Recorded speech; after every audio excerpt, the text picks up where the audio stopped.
আরে আরে স্কিপ করে কোথাও যেও না, একদম দাঁড়িয়ে দাঁড়িয়ে দেখো আজকে কি বানিয়েছি। তো চলো বানিয়ে ফেলি। হরে কৃষ্ণ, আমি তপ্তকাঞ্চনে অনেকদিন পর চলে এসেছি নতুন রেসিপি নিয়ে। এই যে সয়া চাংস নিয়ে নিয়েছি বাটিতে, একদম কম পরিমাণে, আর এর সঙ্গে আছে মটরশুঁটি বা কড়াইশুঁটি, যেটা ইচ্ছে বলতে পারো।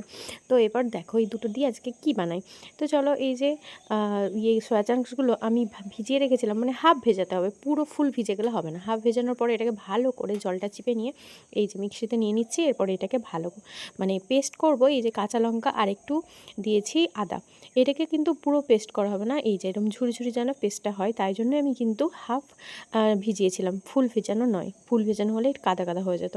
তো যাই হোক, এরকম বেশ ঝুরঝুরে হবে।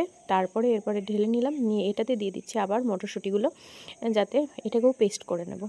তো এটাকেও ভালো করে পেস্ট করে নিলাম, নিয়ে এটার সঙ্গে এটা দিয়ে দিচ্ছি, দিয়ে এটাকে মিক্স করতে হবে। তো দেখতেই পাচ্ছ যে সয়া চাংসগুলো একদম কি সুন্দর ঝুরঝুরি আছে।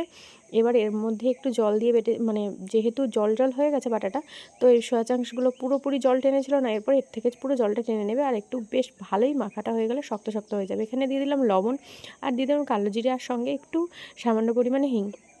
আর বেশি মশলা দেবো না। আর এখানে দিয়ে দিলাম ধনে পাতা কুচি। আপনারা চাইলে অনেক কিছুই মশলা দিতে পারেন, একটু চিনিও দিতে পারেন, কিন্তু আমি এটা স্কিপ করেছি। আমার না এই ন্যাচারাল ইনগ্রিডিয়েন্টসের যদি বেশি মশলা দিই, তাহলে ওই আমার মনে হয় ন্যাচারাল মানে যেটা টেস্ট, স্বাদ, সেটাই চলে যায়। সেই জন্য আমি এইভাবেই এটা বানাই। তো যাই হোক, এইভাবে এরকম করে মেখে 5 মিনিট রেখে দিয়েছিলাম। এরপর ফ্রাইং প্যানে একটু তেলটা গরম হতে এরকম করে শেপ করে আমি এর মধ্যে দিয়ে দিচ্ছি। তো দেখতেই পাচ্ছ একটা একটা করে এইভাবে ভালো করে ভেজে নিতে হবে।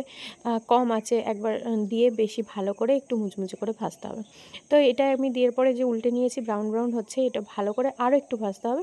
তারপরে দেখো আমি সেকেন্ডবারে যখন দিয়েছিলাম অনেকগুলো একসাথে, এই যে একসাথে অনেকগুলো দিয়েছি, আর ভালো করে ভাজছি একদম মুচমুচে করে।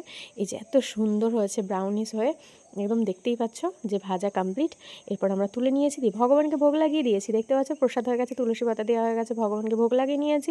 তো এবার চলো প্রসাদটা দেখে নাও কেমন হয়েছে। এই যে কড়াইশুঁটি আর সয়া টিক্কা, দেখতে যেমন সুন্দর হয়েছে, খেতেও তো দারুণ মজাদার। এরপর চলো, এইটা শুধু প্রসাদ দেখলে হবে, এবার তো টেস্ট করতে হবে। তো চলো আমি একটা টেস্ট করে দেখিয়ে দিই।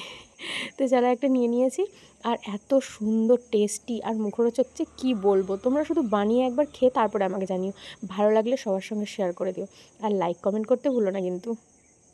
তো আর যদি ভালো লাগে এরকম রেসিপি বা আমার ভিডিওগুলো, তাহলে অবশ্যই আমার চ্যানেলে সাবস্ক্রাইব করে দিও।